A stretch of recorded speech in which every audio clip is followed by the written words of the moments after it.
Hey guys, welcome to the Asian Hustle Network podcast. My name is Brian. And my name is Maggie.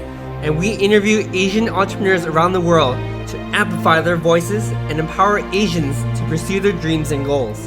We believe that each person has a message and a unique story from their entrepreneurial journey that they can share with all of us. Hi everyone, welcome to the Asian Hustle Network podcast. My name is Maggie. My name is Brian. And today we have a very, very special guest with us today. His name is Jason Chu, and he is an LA-based hip-hop artist, poet, activist. Welcome, Jason, to this show. Thanks for having me. It is really nice to see y'all. Thank you for having me. Yeah, of course. So we'd love to, go right into the podcast. And, I think, one of the questions that we always ask our interviewees is we'd love to know, like, what your upbringing was like, what kind of family did you grow up in? Was it like very traditional Asian household?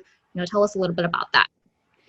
Yeah, so actually, I did not grow up in a very traditional Asian household. I think only actually as I got older did I realize how much my family is really Asian. You know what I'm saying? Okay, so what I mean by that is my mom and dad, they're both immigrants. They came to the US for college, but they actually both speak English fluently. We spoke English at home. They speak with no accent. So I always grew up thinking that was like a normal Asian American upbringing. And it was really only once I got into college that I started realizing like, oh, a lot of my friends actually have very different experiences with their families. So for me, I actually very much grew up superficially, extremely American, right? But like I said, the older I get, the more I realize that there's a lot of values, a lot of things I've been taught, just a lot of, the less superficial things of being Asian that are actually still very deeply ingrained in me. Wow, that's amazing. Where'd you grow up again? I grew up in Delaware. In suburban Delaware, yeah. So also not super Asian. Yeah, man. Awesome. What was Matt, you mentioned before, like your parents, they're well educated, they spoke English really well. What was that upbringing like? What kind of values did they teach you growing up to be like, hey, Jason, like we want you to be a doctor, a lawyer? Did they have this conversation with you, or how did you go about that? Yeah, so I would say definitely my parents have, always wanted me to be stable, and they've always wanted me to, to be able to take care of myself. But I think that some of the ways that I always felt more American actually was they actually very, very much encouraged me to do what I was passionate about, right? So when I was growing up, so my dad is a chemist. He's literally worked in the same office my whole life, essentially since like I've been growing up. Like he still goes to work in the same lab, and he just kept moving up the ranks. But one thing that I have been very fortunate about is they've always encouraged me to follow what I believe in. Right. And to me, a lot of that comes down. So they're pretty religious. They're Christian. And I'm actually also, like fairly religious.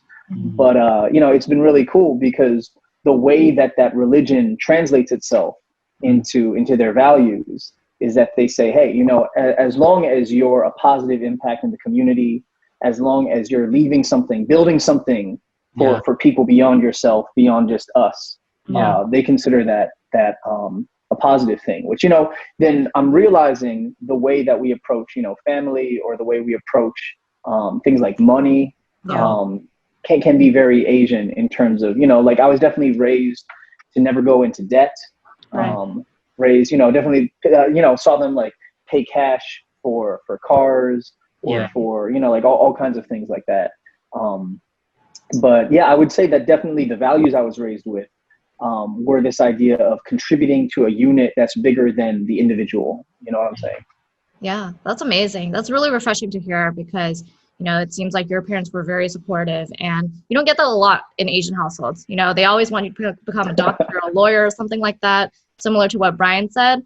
And they have that perception because a lot of them immigrated here, right? And they're not used to going through the route where it's like unsafe. They want us to like take safe routes and have like a steady income, right? So I think that's really refreshing to hear, and it's good to see that perspective.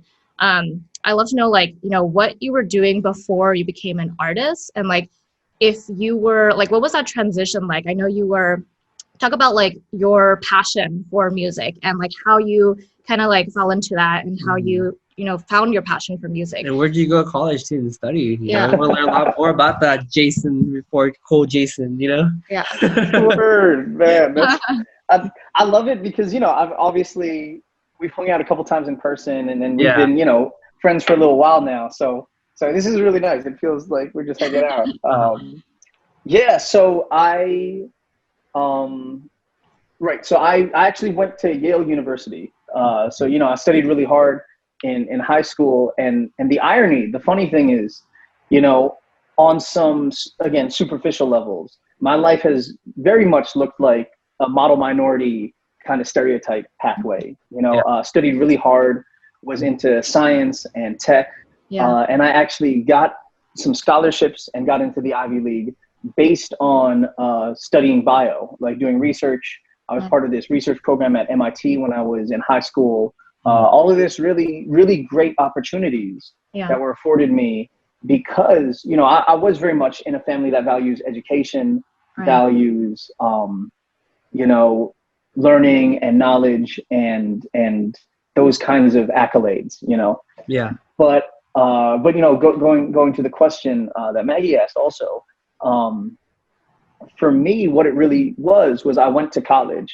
So this is the exact train of thought that it was for me. Yeah. Because, you know, I went to college, and like I said, already it was very much drilled into me. We don't get successful just so that we can have more fun. You know what I'm saying? We get successful. And you know, I think a lot of people, a lot of Asian Americans get a form of this when they say, you know, I went to school and I always knew that I had to support my family. Yeah. But I think for my family, they just expanded the boundaries of that a little bit to say, you know, it's not just about going to school and then getting a good job so that I can make my nuclear family very proud. But it was very much saying for the bigger community of, you know, Asian American people, or even bigger than that, you know, just the world, right? Like, I'm not going to school just so that I could have fun, or even just so that my family could do well, but so that we can create something for the world, right? So I went in to study bio because I thought, hey, you know, this is something that, you know, my father's a chemist, like I said, and he works to create technologies that help support the medical field. And there was always that sense of, okay, this is something that I could use my intellect, use my education to give back. But when I was at school, you know, like myself, as with, I think, a lot of young Asian Americans, I struggled a lot with mental health. Definitely in high school, throughout college, throughout my 20s, depression, mental health, feeling a sense of anxiety or worthlessness was very much part of my everyday struggle, right? And what I realized was that, you know, I have so many friends who are physically doing fine, health-wise we're doing fine, but mental health-wise, we're a wreck. You know what I'm saying? We can be really a mess, and that's you know, there's a lot of exacerbating factors. But what I realized is there's so many people who are physically healthy, but mentally, spiritually, emotionally not doing well. And so that's what sort of got me moving sort of away from the hard sciences. And I wound up majoring in philosophy because I thought, hey, you know, if so many people are doing well physically, even financially, but spiritually, right, they're just a wreck. And so I wanted to study philosophy to help those people. And gradually that brought me to the point of saying, well, okay, I've got all these great ideas about the world in my head, but now how do I get them out, right? Like, if I'm a professor, if I study, I get a PhD, I teach, I only get to impact, you know, maybe 20, 30, 50 students a year. But I've always loved art. I've always loved music. When I was going through my issues, music was always my guiding light. Right. And if I can create music that helps people get through the day, that helps people not just have these ideas in their head, but really carry it in their body, carry it in their ears. That's something that could really touch the world right now. And so that's how I wound up rolling the dice and going into music full time. Wow, that's an amazing story. You know, it really resonates with me too, because I would say I mentally I was a wreck while growing up. Same way, you know, it's just different pressures. You know, for my pressure from my parents was I needed to become really successful because our family never had any money. You know, they kept pressuring me to become a doctor, a lawyer, and I became an engineer. You know, but it wasn't really by choice. It was really because of necessity and really supporting my parents. And it wasn't until I got to a certain point that, you know, I was just like, I'm not happy right now. What did I do? And that feeling of wanting to give back, to really educate our community to do more, and to really eliminate some of these negative stereotypes about mental health, you know? Because when we talked about mental health with my parents, at least, or any other Asian parents, it's always brushed off. It's like, what are you guys depressed about? We came to America, you know, we came to war. Yeah. For sure. Yeah. It's powerful that you are using music to make a difference, you know? And everyone has their own strength. For us, it's really, we love hearing stories. Like, we will stop to hear about anyone's story in anywhere in the world, you know? Even when we were traveling in Japan, some older Japanese guy was telling us about his story. We just stopped what we were doing, just listen, you know? And that's something that we feel like we could empower the world with, is by sharing stories, you know? And the more you share, the less racism is out there, the less hate is out there, because you come from a common ground. Yeah. You know? And it's crazy because I was watching YouTube videos too of this African American guy. He can speak Chinese. And I remember he approached people, and the Chinese people were kind of scared of him until he spoke in Chinese. They're all laughing, they're hugging, and everything. So it comes from the fact that you have to have a common ground with people. This is so powerful. What you're doing too is your music is common ground. You know, we had an opportunity to listen to your new drops, your new album. We're super excited to be like talking to you about this right now. Yeah, I feel the same way. I feel like there's so many different languages in the world, but honestly, music is a universal language. It doesn't matter what culture you came from, or, you know, what language you speak. Music is the universal language. And for you to have that epiphany where, like, you have so much knowledge you want to share after, you know, going into philosophy, you want to, you know, outpour all of this knowledge to other people. Music is like the best medium, you know? Yeah, tell us about the transition though. You know, what was your first concert like? Did you make music on Spotify? Like, how did you become so successful? Yeah, you know? And I'd love to know, like, how did you reach out to other artists? Like, how did you get your name out there? And, like, what did you need to do in order to, like, you know, put yourself on a platform, put yourself on a pedestal and be like, hey, I'm Jason Chu. I'm, like, trying to get into this industry. Exactly. Yeah. Here's a barrier. We want to know more about that. Yeah, definitely. I mean, that, you know, at this point, I'm a little bit into my career. So I always I do really like thinking back about how it started, right? Because it's so different. Maybe the way to jump into it is exactly like you're saying, Brian. You know, like, I love stories, and I think that it's really powerful, right? So in Asian America right now, we talk a lot about representation, right? But I actually like to even rewind a little further and talk about existence. And what I mean by that is, I think sometimes we get so caught up in being seen that we work so hard to be seen and to be heard. And then when we finally get that platform, only then do we start asking, shit, now eyes are on me. Now, what am I actually about, right? And especially Asian Americans, we can be so invisible, right? Because that's how racism works against us, usually, right? Like, for, you know, right now, Black Lives Matter, right, is really this powerful movement in the world, and I love it. And racism works on Black people to make them visible, but to stereotype them, right? So people will say, oh, yo, you know, all my favorite artists are Black, or like, yo, what about Will Smith? What about Beyonce? Like, Black people get seen. Well, Black people get seen, but then they get stereotyped, right? And then they're either sexy and cool or strong athletes. but they're not human. Mm-hmm. Right? For Asian Americans, it's the same result, but it's through a different way, right? Like instead of being seen and being stereotyped, we're erased and made invisible. Mm-hmm. And so what I think a lot about is, you know, what do I have to say? What do I have to share? And that's really how I got into the music game. Mm-hmm. Was I came out and from day one, my music has always been very, very values oriented.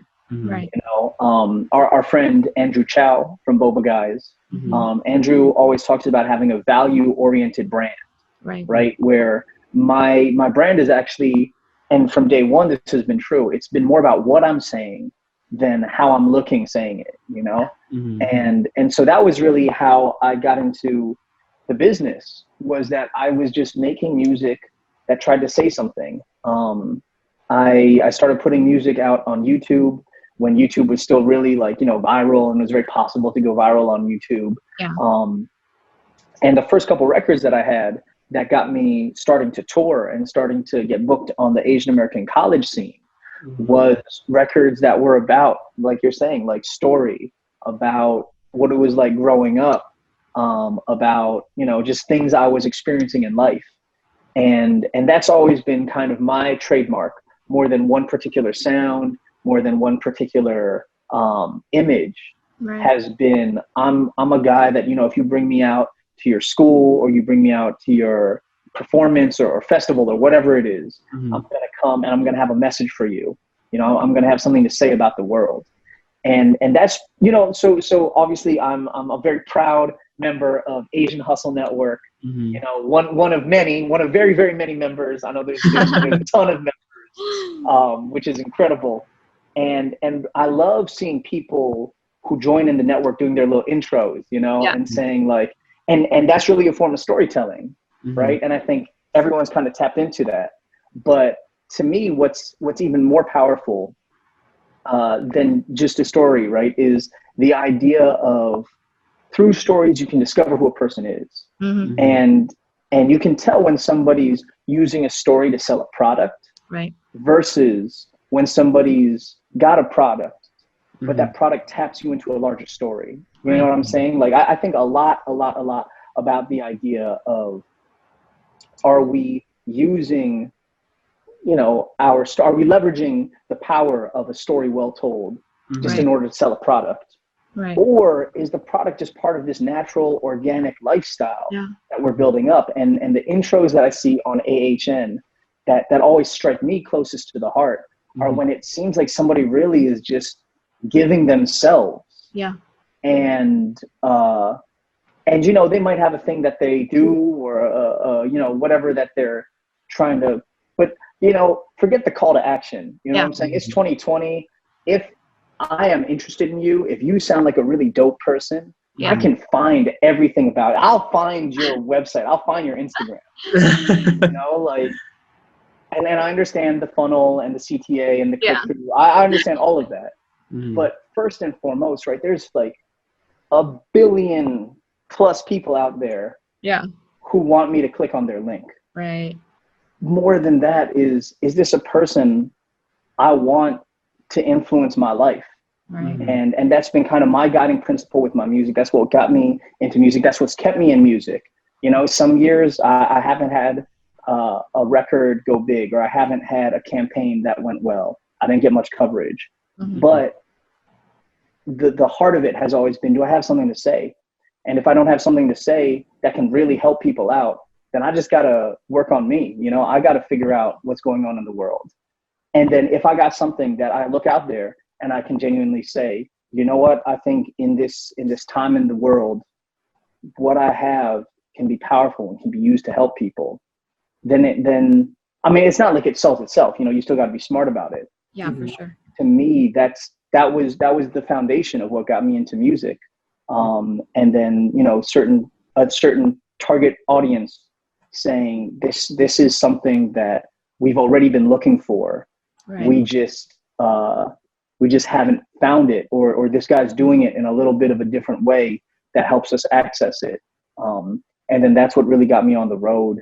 That's what really, you know, started getting me a couple streams. I'm still honestly not even like a streaming heavy artist. Like, I've got a couple of songs that have done numbers here and there, but even more than that, I think I'm known as somebody who can bring certain perspectives to bear on whatever situations are going on in the world around us. And that's what's been really cool, is to have a fan base that's evolved and grown over the last several years.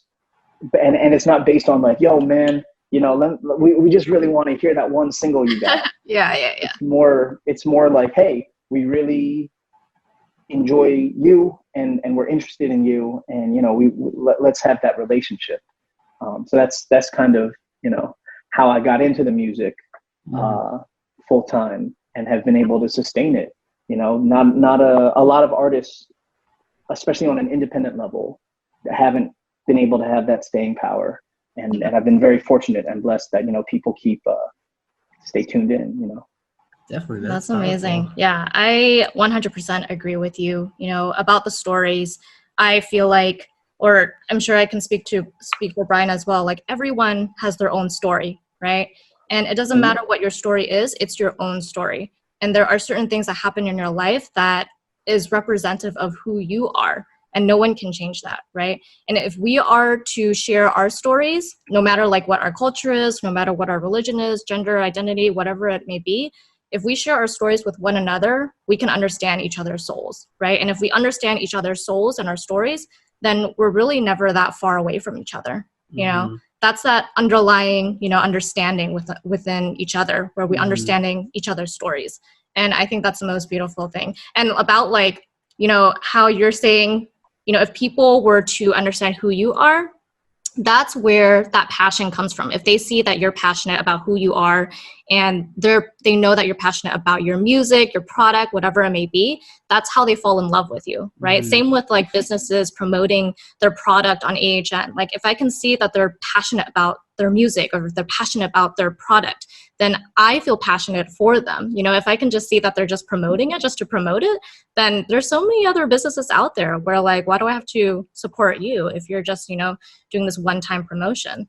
So I honestly feel like whatever you said just now just gave me chills, because you can definitely see the difference between like someone who's just promoting just to like, bring their product out there, or if they have a story that's the reason why they're doing the business that they're doing, or the reason why they're doing what they do. Yeah, and definitely. I do want to bring it back to your personal identity too. We touched upon this a little bit earlier. As you're getting eyes on you, you're forming your identity. As you said before, Asians and Asian Americans in general, once you get there, it's a weird feeling. It's like you never had this much attention before, and you feel like this is your opportunity to make a difference, because all eyes on you. So how have you leveraged that newfound fame to like really make the world a better place? Man, I really don't think I have that much fame. I've got friends, and I've got people who listen to me, but I've got a little bit of a track record now, right? And for me, a lot of it is building up the people around us. I think for me, it's always been really important to invest in friendships and in relationships. And this is something I'm very passionate about, is the idea of like mentorship, right? And pulling other people up around us.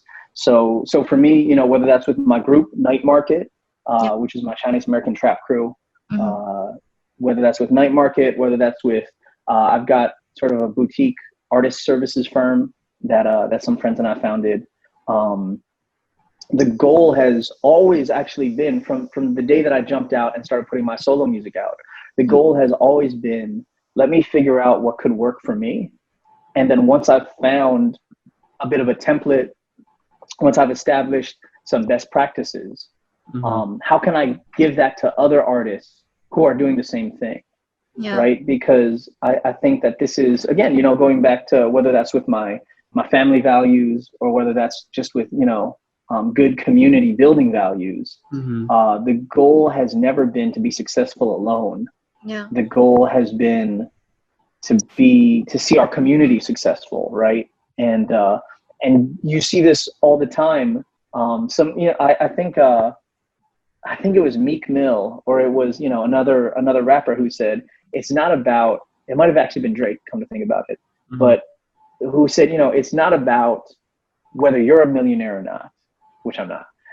But, you know, it's about how many people around you are successful, right? Because if you're the only successful person in your circle, that probably means that you're exploiting the people around you to get where you want to go, right? But if you're successful and you're surrounded by people who are themselves successful, then that means that you're building each other up.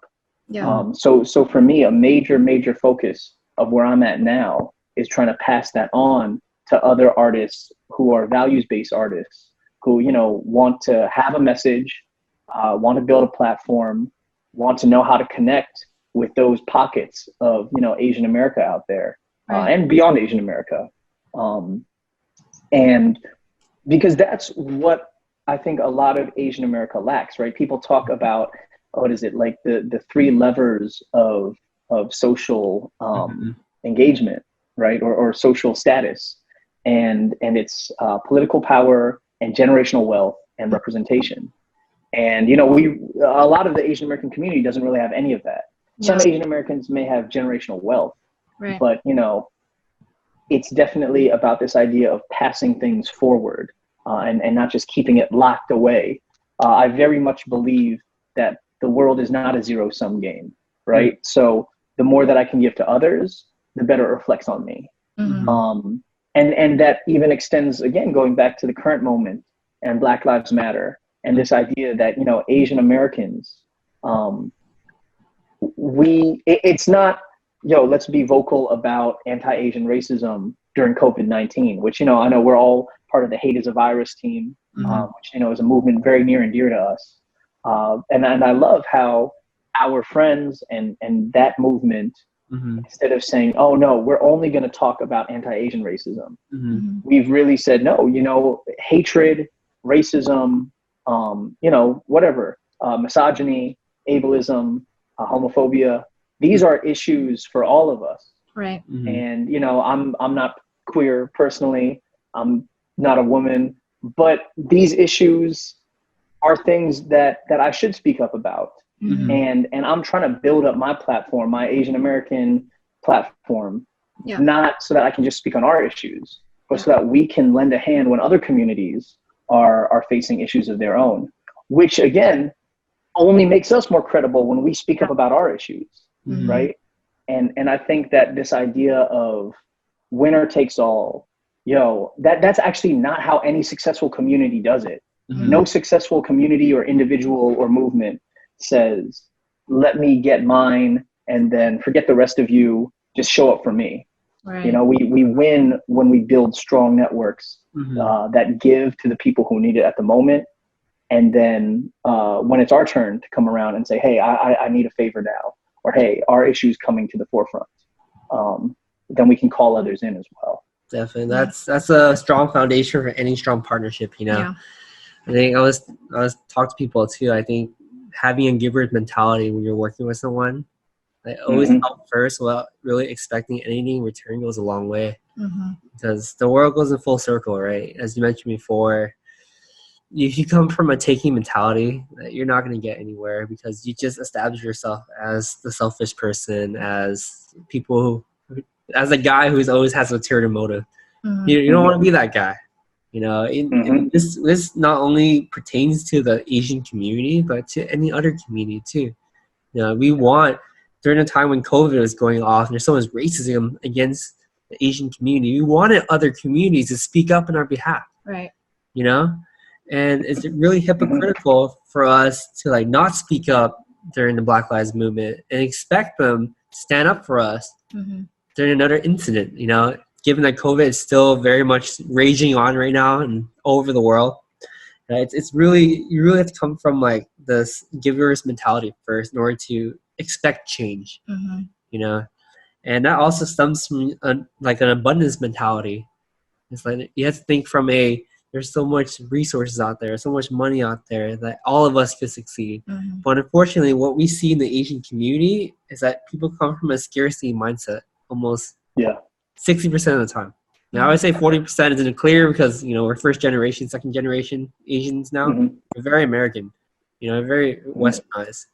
So it's not, for us, not about like oh yeah, Jason, if you win, I have to lose. If you start a concert, I cannot be an artist. It doesn't work that way. There's so much out there, and you have to continuously build up people around you, because everyone comes with a unique skill set that if you empower them in the right way, they will make the world a more beautiful place. It's different from yours, but it's okay.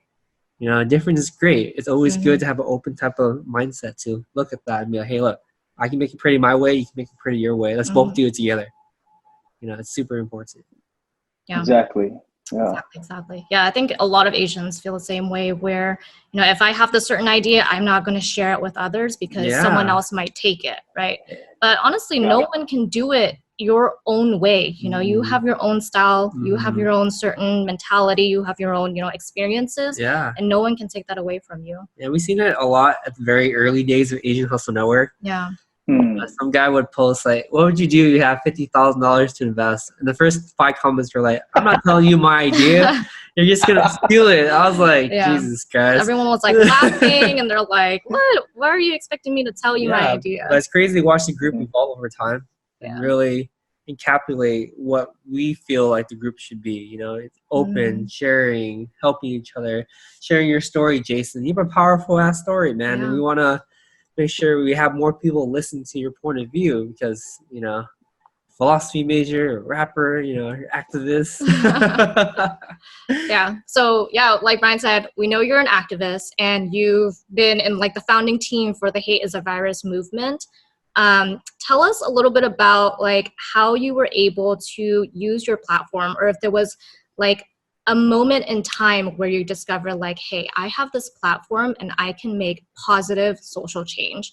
Like, was there a moment where you were like, I can do something to make positive change in this community? Yeah, I think I've always wanted to make that positive social change. And I think as I've seen like my platform evolve, and as I've seen, as I've been around a little longer. I remember actually back in the day. So y'all probably know MC Jin, right? Definitely a pioneering Asian American hip hop artist. And his team, his management team is actually friends of mine. And back in the day, Ray, who was journeyed with Jin for a very long time, what he told me was just keep going. You just keep going, and at a certain point, you get this credibility of having been around, of having spoken on things. And actually his advice was kind of, just stick to your guns. Figure out what you believe in, figure out what your core is. And then you just keep putting that into the world. And, obviously I believe in, refinement. Like, you don't just do one thing for 20 years. You gotta see what's working and see what isn't. But kind of, to the question is, I think we can't make it and then switch up. We can't be like, I'm this dope rapper. Oh, I'm this cool dude. Oh, listen to me. And then when you get big, then you switch over to the like, let's care about the world. Like you kind of have to have that baked in from the beginning. Because if you don't have that awareness, almost what it is you got to set that down as part of your foundation, so that when you get big enough, it's always been there, right? Because I know that one thing that a lot of people are kind of wary about is when somebody blows up or gets exposure or builds a platform, and then all of a sudden they start caring about things. Right? It's like performative activism, right? Like exactly, right? And then or as soon as, let's say, Black Lives Matter becomes an issue, as soon as anti-Asian racism becomes an issue, then you start speaking up about it. But by that point, it's almost too late, right? By the time that, and we all know this, right? By the time that everybody's talking about something, you look at Bitcoin, right? By the time that everyone's talking about Bitcoin, that's the wrong time to buy into BTC. You know what I'm saying? Like you gotta start when the movement starts. So you're asking about, when did I realize? And for me, it was early on in my artistry and my movement. I said, you know what, these are the things that I care about. I care about racial justice. I care about equality. I care about building up the community. and always having that latent in my message. Mm-hmm. And then it was almost to where, you know, when the world caught up, not to say like, yo, I was this visionary, Mm-hmm. but to say, you know, you got to care about the things that you're going to care about when no one else cares about it. Exactly. Because that's when, you know, when everybody catches up and starts saying, yo, we need to find an Asian dude who can speak about Black culture, who can speak about Asian American arts, and who can put the two together, you know, instead of just being like, yo, you know, I've had this dope career just talking on Asian shit. But, oh, now people care about Black shit. So I guess I'm going to, you know, like from day one, I've always said, you know, the people who got me into hip hop are, you know, like the African-American community. You know, from there's recordings of me, I think from, you know, 2014, 2013, talking about why it's important for Asian Americans to care about Black issues, why it's important for people to understand Asian American history. And then now, you know, we're starting to see people really get into it and really go, yo, you know, we're having these conversations about race and what's Asian Americans' place in it, to where I can point to, you know, a track record of 4, 5, 6, 7 years and say, you know, I've been thinking, we've been doing this movement, not in a hipstery, like, yo, I was on this way before, you're late kind of way, but in a, hey, you know, if it's time for these conversations, I'm ready for these conversations, you know? Sure. Yeah, honestly, I can sit here and listen to you talk all day, man. It's really inspiring. This makes a lot of sense. You know, you're right. It's everything links to each other. You have to be consistent of who you are since day one. For sure. You know, that's really how you sort of capitalize on opportunities that come your way to really make a difference. Because if you're known, also, you know, also knowing. So a big one that Carl Choi, who was also, you know, he was Jin's manager for a long time. What Carl told me too was like, you know, you got to know what to say no to also. So that's a big piece of the game too, is knowing which opportunities, right? When opportunities come your way, knowing which ones are the like, I'm gonna do this one. And which ones are the, you know what, I'm going to pass on this one. Not because it's not a cool opportunity, you know, in abstract, but it's not the right fit for me. And I think learning what to say no to was a big step in my evolution of artistry. Like you said, Brian, going from a scarcity mentality to an abundance, right? I'm not going to jump at every single opportunity, every single deal, every single performance I could do, because I know that some of those are actually not in line with the brand I'm trying to build, not in line with the character that I have. Yeah, that's super important. You know, I think opportunities will come your way.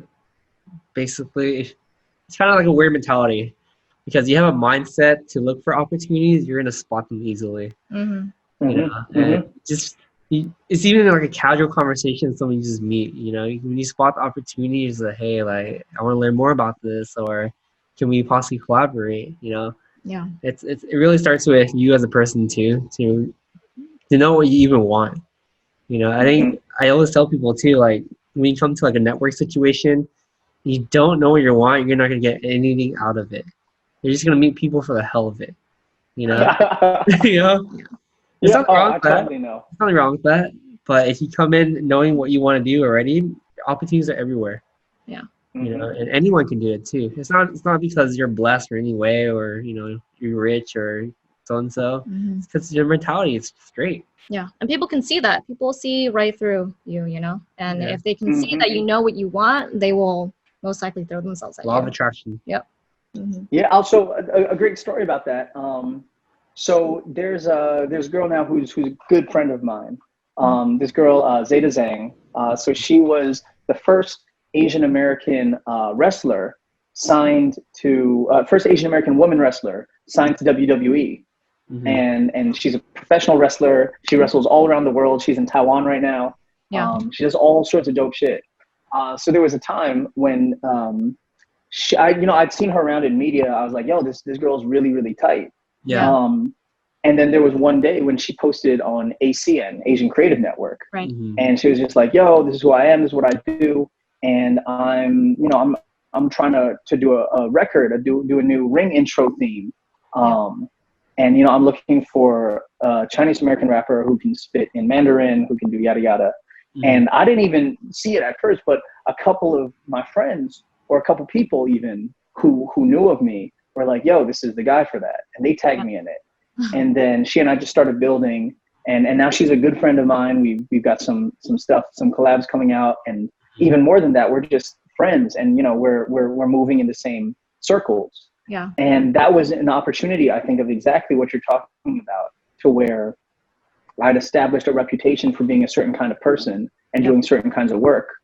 And it was just so natural for us to get together. And instead of coming at her like, oh, you want to do X, like, cool, here's my rates, and, you know, making it very formulaic, it was like, yo, I see where your heart is at. Let me show you where my heart is at. And it became the best form of networking, which was not like, yo, you know, here's a consult and my rate fees and whatever. It was just, yo, I see that you have a lot of value, and it was vice versa. And we just built and built opportunities for each other very naturally. Yeah, that's the best. Those are very natural relationships, you know. And, those are awesome. So do you have any tours coming up that we can know about, or do you have any like online events you want to? Yeah, let us know what you're working on right now. Definitely. And in the next, I don't know, 6 months or so. Yeah, so I'm not sure exactly when this one's going to come out, but I have my new project, Living Room, which is a record that actually exemplifies what we're talking about. Because a year and a half ago, I wrote this record with one of my like close artistic collaborators, this young Korean American producer called Elyon Beats. We made this record. It's very chill. It's very lo-fi. It's very vibey. And then we shelved it because, you know, 2019, the vibes were just, you know, not there. Nobody was trying to stay at home. You know, everyone was trying to just go out and have fun. But then at the beginning of quarantine, we revisited it, and we were like, yo, this is actually a perfect time to give people an album of music that's just sort of about, you know, being at home, centering yourself, grounding yourself, reminding yourself that, you know, bringing peace in uncertain times. So we put that out at the beginning of this month, and, you know, people have been listening. People have been giving some really good feedback on Instagram. So that's out. And the next single, I don't know if anybody else knows this. I haven't really announced it, but the next music video, Mood, my friend Ali Shu, who's a really, really dope Chinese American film director. She directed a music video over Zoom for me while I was just in the home, you know? So that's actually coming out this week while we're taping this. It's coming out. So that should be out. People should be able to find that on my social media. And beyond that, I do actually have kind of a secret project that I'm working on to bring that record to people in a way that's very live, that replicates kind of a house concert format. So right now we're looking for funding for that. And if that works out, then hopefully what we're going to do is throw these live house concerts online for small groups of fans, you know, like 10 to 15 people at a time, and really bring people together around music, around conversation, around like therapy and meditation, and just have these experiences that remind people, you know, art can do a lot of things. Art can, you know, be a festival where, you know, tens of thousands of people get together. Art can also, you know, deepen pre-existing relationships. So that's the goal. But right now, the biggest thing is, you know, if people are looking for some kind of chilled out music to rest to quarantine to, you know, de-stress to, there's a lot of tension in the air. That's what's out right now. That's awesome. You heard it here first. I mean, lots of big plans. Even from this project initiative, you can tell from like give first mentality.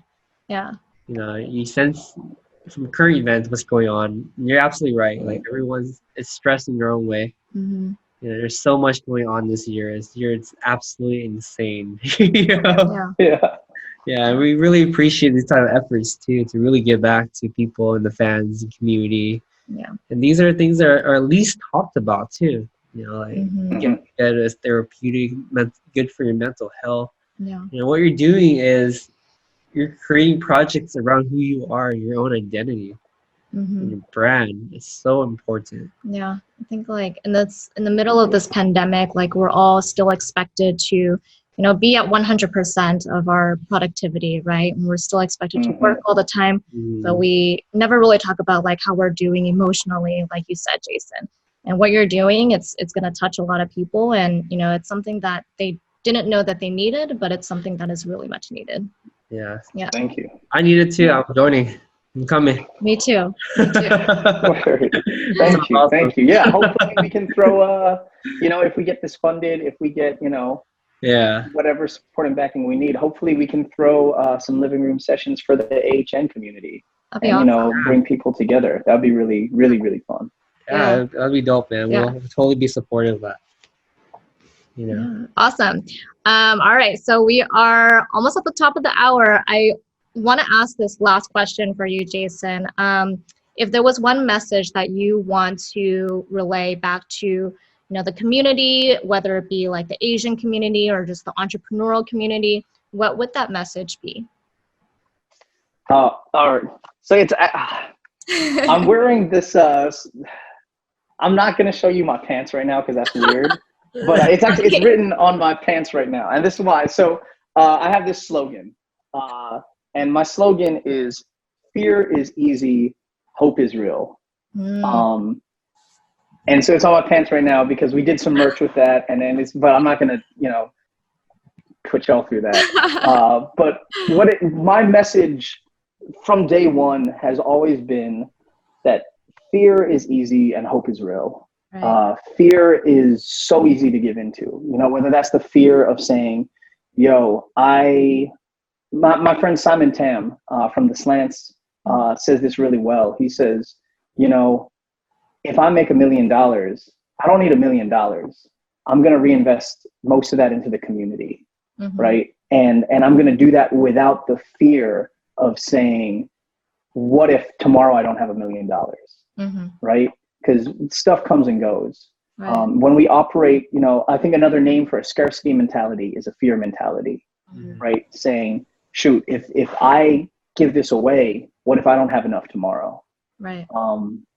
And this operates everywhere, right? This operates in relationships, right? Shoot, if I don't get what I need from you, you know, then I'm going to feel unfulfilled. It operates in terms of, you know, so many ways. I think when we look at the world around us with fear in our hearts, then we start acting as though the worst is going to happen and nobody's going to take care of us. Right. And I really, really believe that the winning strategy is to live hopefully, right? To live in hopes of what could happen, right? Yeah. If I throw myself out there, not everything's going to work, but I believe, and I really, really believe that, you know, if we build strong communities, the community will have our back. Yeah. So I hope that everybody out there who's hustling, right? People have got a lot of different hustles, and I love all of it. You know, we need real estate agents, definitely. We need bankers and, you know, CFAs and people who are handling the money. But in the end, are we building up all these things out of fear of not having enough? Or are we building up all these things in the hopes that we're creating structures that will build a brighter future? Right. So that's what I'll give. Yeah.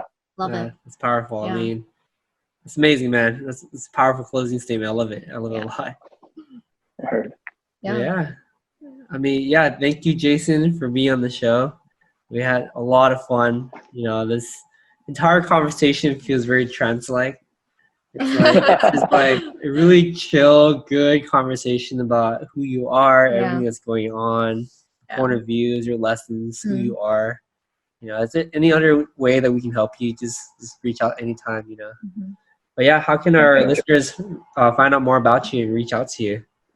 Yeah, so all my social media handles are at Jason Chu Music, Jason CHU Music. So please, if you listened and you know this spoke to you, hit me on Instagram, hit me on Facebook, hit me, you know, kind of wherever. And the new album, Living Room, is available on all streaming services. So wherever you listen to music, it'll be out there. Just search my name, it'll pop up. You know, I really hope that the music speaks to you, and that, you know, some part of what I've gone through can resonate with something you're going through. Definitely. Love We'll it. include that in the show notes. Yes. we will. Jason, thank you for being the show. Thanks for being on the show, Jason. Great to see y'all.